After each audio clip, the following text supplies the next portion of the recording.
আব্দুল রাজ্জাক সাহেব একটা কথা শোনেন, আঙ্গুলে করলে খালি ভুল হয়, তাসবিহ দানায় ভুল হয় না।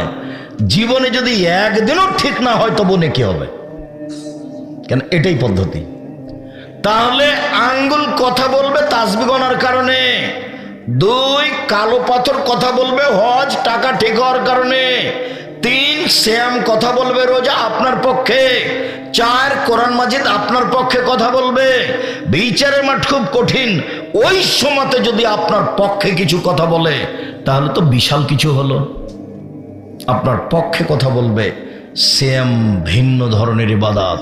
আল্লাহ রাসূল বলেন, পৃথিবীর মানুষ শুনে রেখো, কুল্লু আমাল ইবনে আদম ইয়াফুল হাসানাতু বিআশরি আমসালিহা আলা সাবঈ মিআতি যিব। আদম সন্তানের সব নেকি 10 থেকে 700, আরো আরো আরো। আদম সন্তানের সব নেকি 10 থেকে 700, আরো আরো আরো। আদম সন্তানের সব নেকি 10 থেকে 700, আরো আরো আরো। আল্লাহ তাআলা বলেন, তবে শ্যাম, তবে রোজা, তবে শ্যাম। শ্যাম আমার ব্যাপার, ওয়ানা আজিজি বেহি, প্রতিদান আমি দিব। শ্যাম আমার ব্যাপার, প্রতিদান আমি দিব। শ্যাম আমার ব্যাপার, প্রতিদান আমি দিব। আমার কারণে তো সে 2টা জিনিস ত্যাগ করেছে, 1 খাদ্য, 2 প্রবৃত্তি। খাদ্য সবাই ছাড়তে পারে, প্রবৃত্তি কি জিনিস? ঘুম থেকে উঠে দাড়ি চাঁচলে তাকে প্রবৃত্তি বলে, প্যান্টটা টাকনুর নিচে রাখলে তাকে প্রবৃত্তি বলে, দোকানে বসে আড্ডা পিটলে তাকে প্রবৃত্তি বলে, সুদ খালে, ঘুষ দিলে, মারামারি করলে, জেল হাতে দিলে, মানুষকে অপমান করলে তাকে প্রবৃত্তি বলে, দলীয় দাপটে জীবিকা নির্বাহ করলে তাকে প্রবৃত্তি বলে, মহিলার সামনের চুল ছোট করলে তাকে প্রবৃত্তি বলে, আস্কারা মাস্কারা মুখে হাতে চোখে লাগিয়ে জাতির সামনে গেলে তাকে প্রবৃত্তি বলে, স্কিন পায়জামা পরে জাতির সামনে গেলে তাকে প্রবৃত্তি বলে, নখ বড় রেখে নেইল পালিশ দিলে তাকে প্রবৃত্তি বলে, বেপর্দা হয়ে চললে তাকে প্রবৃত্তি বলে।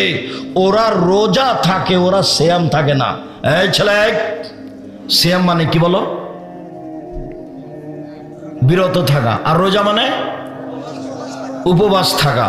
প্রত্যেক দিন সকালে তুমি সুন্দর করে দাড়ি চাঁচো, বলো তো তুমি রোজা থাকো না শ্যাম থাকো? রোজা থাকো। উপবাস হচ্ছে এমনিতেই, বিকালে কিছু হবে না, তোমার না খেয়ে থাকাটাই বৃথা।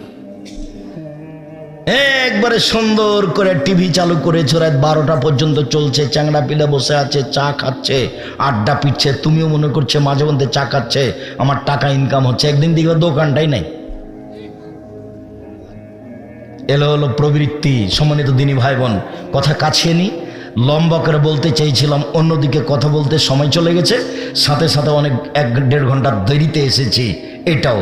অতএব কথা গুটিয়ে নিয়ে এবার চলেন মুহররমের শ্যাম। যখন আল্লাহর নবী মুহররমের শ্যাম থাকলেন এবং থাকতে বললেন, তখন সাহাবীগণ বলছেন, বলেন কি আরে মুহররমের 10 তারিখ তো অনেক বড় দিন, ইহুদি খ্রিস্টানের বড় দিন। এই দিনে আল্লাহ ফেরাউনকে ডুবিয়ে দিয়েছেন সদল বলে, এই দিনে মূসাকে আল্লাহ বাঁচিয়ে দিয়েছেন সদল বলে। তখন মূসা বলেছিলেন, আল্লাহ এত বড় যে তুমি আমার উপকার করলে, তা আমি কি তোমার শুকরিয়া আদায় করি? যাক, আমি এই দিনে শ্যাম থাকলাম, এটা হলো তোমার শুকরিয়া।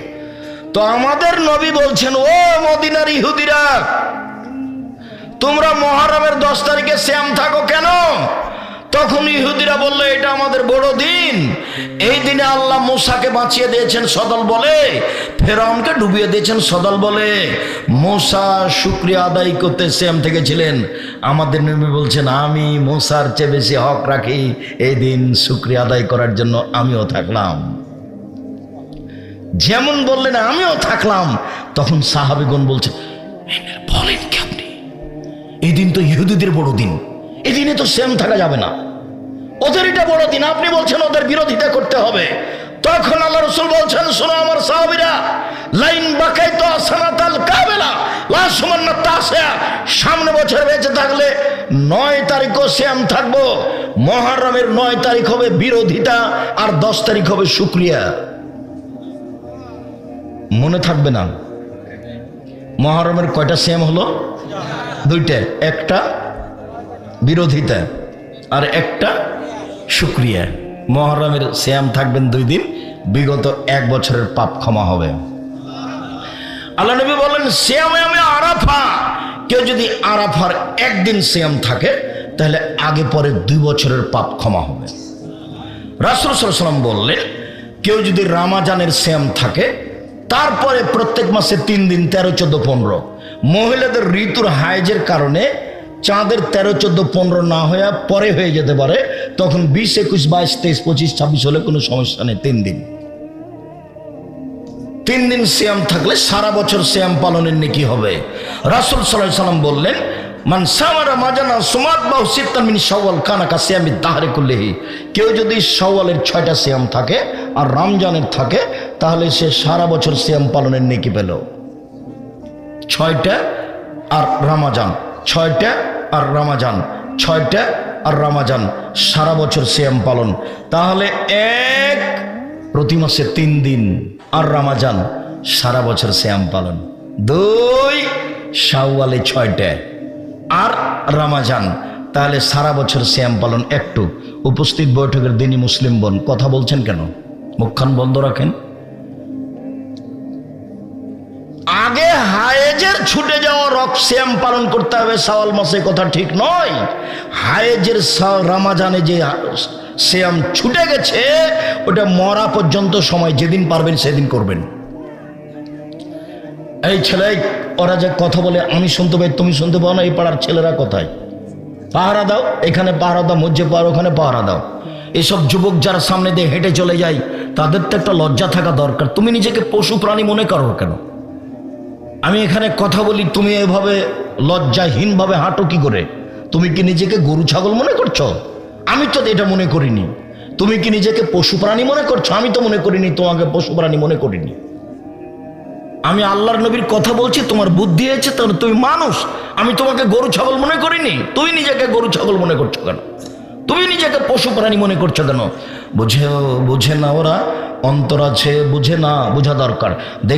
দেখে না ওরা, চক্ষু আছে দেখে না, দেখা দরকার। শোনে না ওরা, কান আছে শোনে না, শোনা দরকার। উলায়েকা কাল আনাম, তারা পশু প্রাণীর মতো, তারা গরু ছাগলের মতো, তারা কুকুর শ্রেণীর মতো, বালু মাজাল বরং তার চেয়ে খারাপ। রাসূল সাল্লাল্লাহু আলাইহি সাল্লাম বললেন পৃথিবীর মানুষ শুনে রেখো, 2 দিন সাপ্তাহিক রিপোর্ট পেশ করা হয় আল্লাহর কাছে পাপ নেকি, বৃহস্পতিবার, সোমবার। আমি মুহাম্মদ সাল্লাল্লাহু আলাইহি সাল্লাম পছন্দ করি, ভালোবাসি। আইরফা আমালি ওয়া আনা সাইম, সাপ্তাহিক রিপোর্ট যখন আল্লাহর কাছে দেওয়া হবে তখন আল্লাহ দেখো আমার রিপোর্ট দেখো, সিয়াম অবস্থায় দেখো, এনে দেখো সিয়াম অবস্থায় দেখো। তো আল্লাহর নবী তার রিপোর্টটা আল্লাহকে কোন অবস্থায় দেখাতে চাইতেন? সিয়াম অবস্থায়। আজ থেকে বৃহস্পতিবার, সোমবার সিয়াম থাকতে হবে, জরুরি, থাকতেই হবে। থাকেন, ফরজ বলিনি আমি। কেন থাকেন না কেন? কি হয়েছে থাকেন না কেন? সাহারি খেয়েই থাকতে হবে, জরুরি, এটা সুন্নাত। আমার জীবনে সাহারি খেয়ে সিয়াম থাকা হয়ই না, এমনিতে আছে। ছাত্র জীবনে থাকতাম, এখন ওটা হিসাবই আসে না, মানে সাহারি খেতে হবে পরিবেশই আসে না। আমি তো চট্টগ্রাম থেকে আসছি, সকাল 8টা হয়ে যাবে রাস্তাতে, কিসের সাহারি? তাড়াহুড়া করছি, ক্লাসে যেতে হবে। থাকেন না কেন সিয়াম? কেন বৃহস্পতিবার থাকেন না? কেন সোমবারে থাকেন না কেন? উপস্থিত বৈঠকের মুসলিম বোন, আপনি থাকেন না কেন? বাড়িতেই তো থাকেন। হাটে যাওয়া লাগে আপনাকে, বাজারে যাওয়া লাগে আপনাকে, যান নাকি? ভ্যানিটি ব্যাগ নিয়ে যান নাকি? ছি ছি ছি ছি ছি।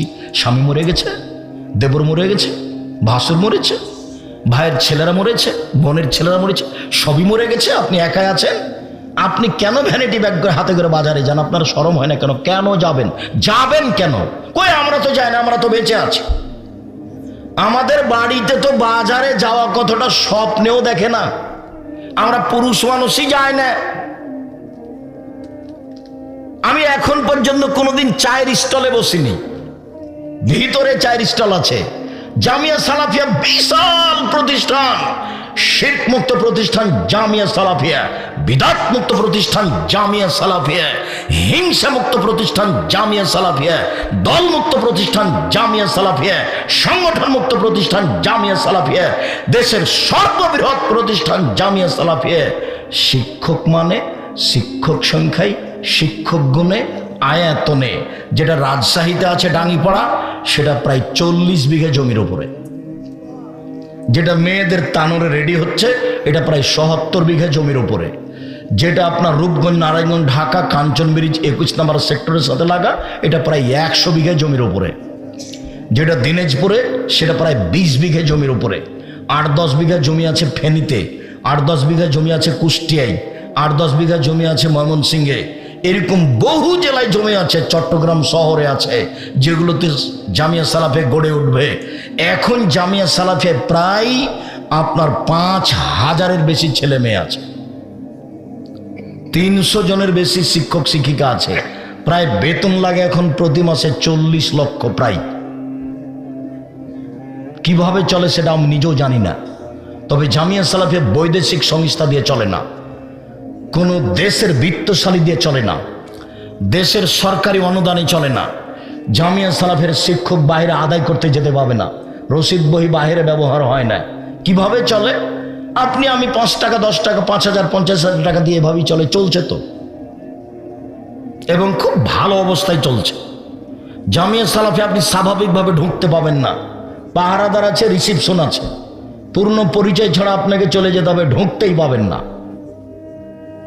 এদেশের ভিন্ন ধরনের প্রতিষ্ঠান জামিয়া সালাফিয়া, একটি কওমি মাদ্রাসা, পাহারাদার দিয়ে চলে আর রিসিপশন দিয়ে চলে।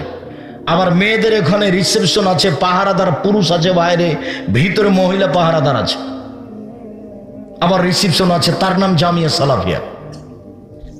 519 জন খালি এতিমি আছে, 519 জন খালি এতিমি আছে। যাবেন, এই যে 13-14 সম্মেলন, সৌদি আরবের বক্তা থাকবেন, পাকিস্তানের থাকবেন এহসান এলাহি জহিরের ছেলে ইবতেসাম এলাহি জহির। পাকিস্তান থেকে যারা আসছেন কয়েকজন তারা থাকবেন, নেপাল থেকে আসছেন, ভারত থেকে আসছেন। এই যে আপনার প্রতিষ্ঠান, নিজের প্রতিষ্ঠান আহলে হাদিসের জামিয়া সালাফে, রূপগঞ্জ, নারায়ণগঞ্জ, ঢাকা, পূর্বাচল, কাঞ্চন ব্রিজের পাশে, দেশের সর্ববৃহৎ প্রতিষ্ঠান, প্রায় 100 বিঘা জমির উপরে, যেখানে একটা মসজিদ তৈরি হচ্ছে 200 শতক জমির উপরে, যার একতালে 7 থেকে 10,000 মানুষ সালাত আদায় করতে পারবে। খালি জমি মসজিদের 200 শতক, 2 একর। নিজের জিনিস দেখতে যাবেন। 13-14 সম্মেলন আছে এই ফেব্রুয়ারি 13-14। পাকিস্তানের আলোচক, নেপালের আলোচক, ভারতের আলোচক, সৌদি আরবের আলোচক, বাংলাদেশের আলোচক থাকবেন সেখানে। নিজস্ব সম্পদ, নিজস্ব সম্মেলন। কেউ আপনাকে অপমান করবে না, এমন কোনো বিত্তশালী না আপনাকে খাটো করার মানুষ আছে। কেউ খাটো করার কোনো মানুষই নাই, অটোমেটিক চলছে কচুর পাতার পানির মতো। আমি বলেছি আমি হলাম কচুর পাতার পানি, একটু বাতাস আসে, টলমল টলমল করে পড়লো, নিচে কোনো ভিত্তি নেই, এমনিতে চলছে সৈন্যের উপরে। তার নাম জামিয়া সালাফিয়া। কেউ দলের কথা বলতে পারবে না, সংগঠনের কথা বলতে পারবে না, মুখ খোলা নিষেধ। দলের দাওয়াত দিতে আসেনি কোনোদিন, শুধু কোরআন এবং সহিহ হাদিস। এই যে আজকে বলছি, এই যে দেখেন কোন কোন দিনে সিয়াম থাকবেন, বৃহস্পতিবার, সোমবার। কেন থাকবেন? আল্লাহর কাছে রিপোর্ট যায় এই 2 দিনে। এবার চলেন মাসিক রিপোর্ট, এটাই শেষ। বাৎসরিক রিপোর্ট, বাৎসরিক রিপোর্ট পেশ করা হয় শাবান মাসে। ওসাব ইবনে জায়েদ বলছেন যে আমি আল্লাহর নবীকে বললাম, আল্লাহর নবী আপনি শাবান মাসে এত সিয়াম থাকেন কেন? লামারা কান্তা সুমা মিন সাহরিন মিন বিসারিন মিন সৌরিন মা তাসুমু ফি শাবান। শাবান মাসে যত সিয়াম পালন করতে দেখি, অন্য মাসে তো তত দেখি না। আপনি শাবান মাসে এত সিয়াম থাকেন কেন নবী? আল্লাহর নবী তখন বলছেন, আরে শোনো শোনো, শাবান এমন একটা মাস, রজব ও রমাজানের মাঝে, শাবান এমন একটা মাস, রজব ও রমাজানের মাঝে মানুষ তাতে বেখিয়াল থাকে। তুরফাউল আমালু ইলা রাব্বিল আলামিন।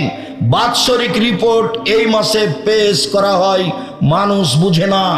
বাৎসরিক রিপোর্ট এই মাসে পেশ করা হয়, মানুষ বুঝে না। আমি ভালোবাসি বাৎসরিক রিপোর্ট আল্লাহর কাছে পেশ করা হোক, তখন আল্লাহ দেখুক যে আমি সিয়াম আছি, এই জন্য আমি শাবান মাসে বেশি বেশি সিয়াম থাকি। মানে শাবান মাসে কোন দিনে রিপোর্ট পেশ করা হয় তার নবীর জানা ছিল না, তাই তিনি বেশি বেশি সিয়াম থাকতেন। কোনো হাদিসে এসেছে 15 দিন, কোনো হাদিসে এসেছে 20-25 দিন, কোনো হাদিসে এসে 2-1 দিন বাদ দিতেন, কোনো হাদিসে এসে প্রায় শাবান, খালি রিপোর্ট ধরার জন্য। কিভাবে ভারত, বাংলাদেশ, পাকিস্তানের আলেম ওলামা জেনে নিলেন সেদিন 15ই শাবান। তাই তারা কলকারখানা, অফিস আদালত, কোর্ট কাছারি, শিক্ষা প্রতিষ্ঠান বন্ধ করে রাতে গোসল করে গোলাপ আতর মেখে দিনে সিয়াম থাকে। নগদ মিথ্যা, রাসূলের পদ্ধতিতে আসে, না হলে জিজ্ঞাসা আবার করেন।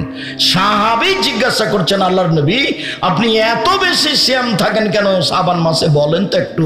তো আল্লাহর নবী উত্তরে কি বললেন, যে এই মাসে কি করা হয়, রিপোর্ট পেশ করা হয়। কেন বলবেন, বলবেন যে 15 শাবান, বাস এ তো হলো। বৃহস্পতিবার ঠিক আছে, সোমবার ঠিক আছে, তো এইটা বলবেন 15 শাবানে তো হলো। 15 শাবান না বলে বলছেন আমি বেশি থাকি রিপোর্ট ধরার জন্য, আমি বেশি থাকি রিপোর্ট ধরার জন্য। ধর্ম পাগল হয়ে গেছে। সম্মানিত দিনী ভাই বোন, আপনাকে আমি নফল সিয়াম রাখার জন্য আন্তরিকভাবে অনুরোধ জানাচ্ছি। আজ থেকেই শুরু করতে হবে, 15-20টা থাকার চেষ্টা করতে হবে। বৃহস্পতিবার সোমবার সিয়াম থাকার জন্য আন্তরিকভাবে অনুরোধ জানাচ্ছি। ইবাদতের জগতে ভিন্ন ধরনের ইবাদত সিয়াম। আপনাকে আমি প্রতি মাসে 3 দিন, আপনাকে আমি আরাফার 1 দিন, মুহররমের 2 দিন, শাওয়ালের 6 দিন সিয়াম পালনের জন্য আন্তরিকভাবে অনুরোধ জানাচ্ছি। গ্রামে প্রতিষ্ঠান গড়েছে এইটা, মন দিয়ে ভালোবাসবেন, প্রাণ দিয়ে ভালোবাসবেন। 10 টাকা হলেও সহযোগিতা করবেন।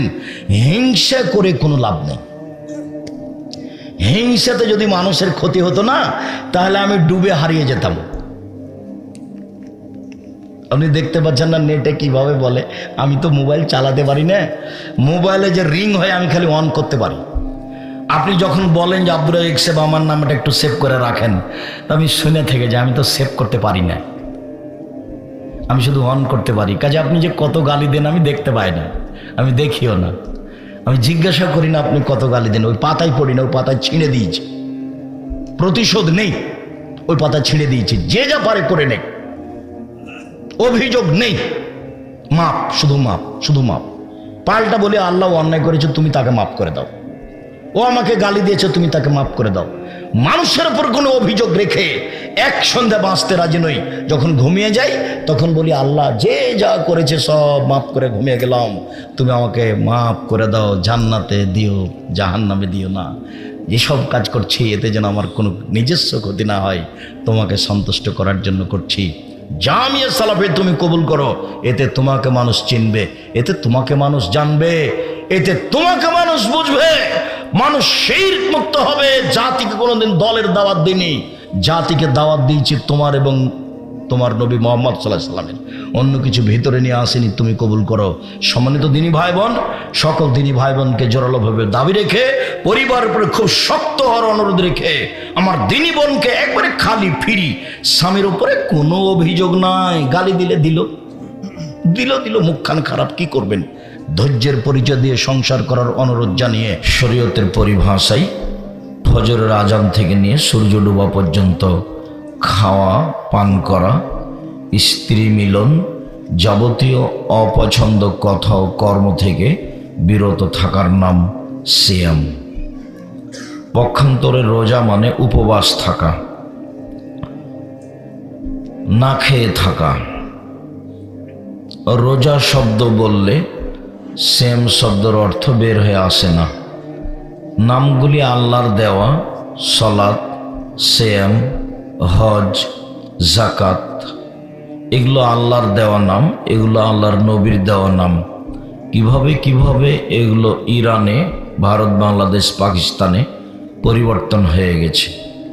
মানুষ সিয়ামকে বলে রোজা, যার অর্থ উপবাস থাকা, আর সালাতকে বলে নামাজ, যার অর্থ উপাসনা করা। আর সালাত মানে হলো বিশেষ প্রার্থনা। সিয়ামের সাথে রোজার আর্থিকভাবে কোনো মিল নেই। সিয়াম শব্দের অর্থ হলো বিরত থাকা। শরীয়তের পরিভাষায় ফজরের আজান থেকে নিয়ে সূর্য ডুবা পর্যন্ত খাওয়া পান করা, স্ত্রী মিলন, যাবতীয় অপছন্দ কথা ও কর্ম থেকে বিরত থাকার নাম সিয়াম। ইবাদতের জগতে সবচেয়ে ভিন্ন ধরনের ব্যতিক্রম দামি ইবাদত হলো সিয়াম। সিয়াম এমন একটি ইবাদত যার 2, 4, 5 নেকি উল্লেখ নেই, যার স্বাভাবিকভাবে কোনো নেকি নেই, যার বিনিময় হলো জান্নাত। পৃথিবীর যে কোনো ইবাদত, সে যত দামি ইবাদত হোক না কেন, আল্লাহ তাআলা ফেরেশতাকে লিখে দিতে বলেন, সেটা যেটাই হোক। পৃথিবীতে ইবাদতের জগতে সবচেয়ে শক্তিশালী ইবাদত হলো দান। সালাত আদায় করে জান্নাত পাওয়া যায়, জান্নাত কিনা যায় না। হজ করে জান্নাত পাওয়া যায়, জান্নাত কিনা যায় না। সালাত আদায় করে জান্নাত পাওয়া যায়, জান্নাত কিনা যায় না। তাসবিহ তাহলিল জিকির আজকার করে জান্নাত পাওয়া যায়, জান্নাত কিনা যায় না। কিন্তু দান এমন একটা ইবাদত যা দিয়ে জান্নাত কিনা যায়। আল্লাহ বলেছেন, আমি মুমিন পুরুষ নারীর জান ও মালের বিনিময়ে জান্নাত বিক্রি করে দিয়েছি। ওরা টাকা দিয়ে জান্নাত কিনে নিবে আর জীবন দিয়ে জান্নাত কিনে নিবে। আমি এই দুইটার বিনিময়ে জান্নাত বিক্রি করে দিয়েছি। সম্মানিত দিনী ভাই বোন, সালাত যত দামি ইবাদত হোক না কেন, সালাত অবাক ইবাদত, যে সব ইবাদত নির্ভর করে সালাতের উপরে। যদি সালাত কবুল হয় তাহলে বাকি ইবাদত কবুল হবে, আর যদি সালাত কবুল না হয় তাহলে বাকি ইবাদত বাতিল বলে গণ্য হবে। আল্লাহর নবী বলছেন যে সালাসু সালাসাত আসলাসিন, সালাত হলো 3 ভাগে বিভক্ত। আর তহুর ও সলসন, অজু হলো 3 ভাগের 1 ভাগ। আর রুকু ও সলসন, রুকু হলো 3 ভাগের 1 ভাগ। আর সজুদ ও সলসন, সিজদা হলো 3 ভাগের 1 ভাগ।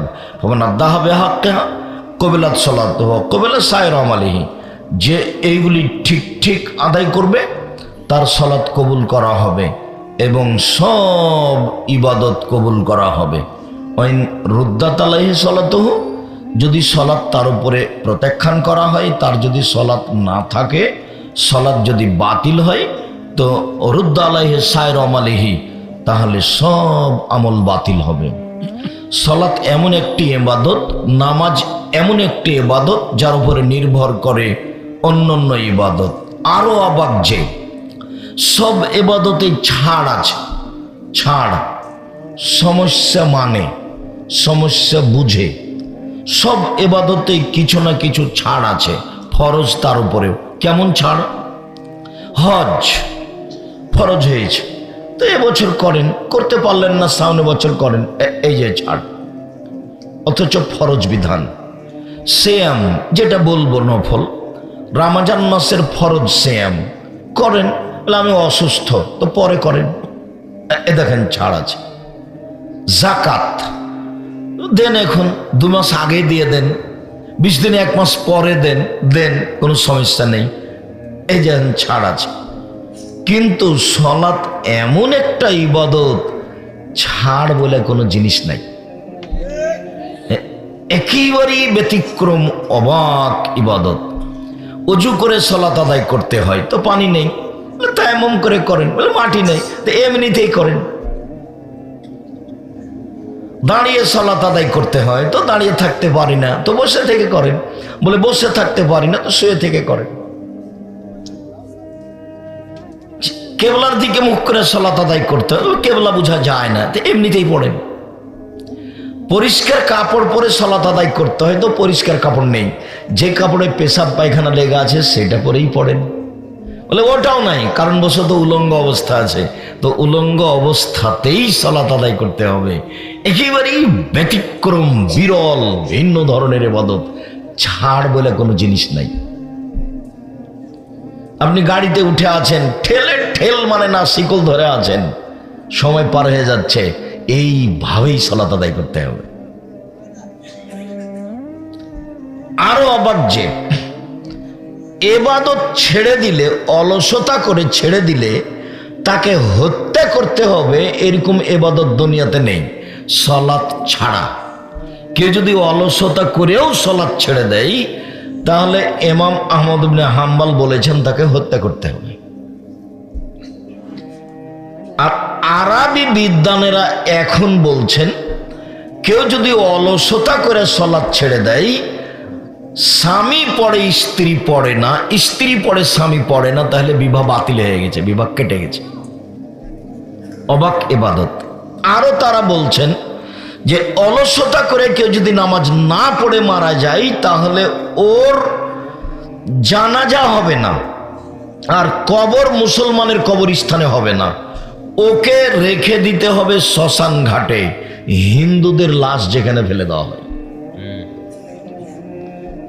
এখন আরবি বিদ্বানেরা এইভাবে বলছেন তার নাম সলাত, তার নাম নামাজ। পৃথিবীর ব্যতিক্রম ইবাদত হলো সলাত। মূল কথা বলি, হ্যাঁ এ কথাই ঠিক যে সলাত এমন একটা ইবাদত যার উপরে নির্ভর করে অন্যান্য ইবাদত। তারপরেও সলাতের নেকিটা আল্লাহ নিজে হাতে দিবেন না, ফেরেশতাকে বলবেন নেকি লিখে দাও। কিন্তু সিয়াম এমন একটা ইবাদত যে আল্লাহ বলবেন না ফেরেশতাকে যে তোমরা সিয়ামের নেকি লিখো, আল্লাহ বলেন সিয়াম আমার ব্যাপার, প্রতিদান আমি দিব। আল্লাহ বলেন সিয়াম আমার ব্যাপার, প্রতিদান আমি দিব। সেই সিয়ামের নফল সিয়ামের আলোচনা আজকে।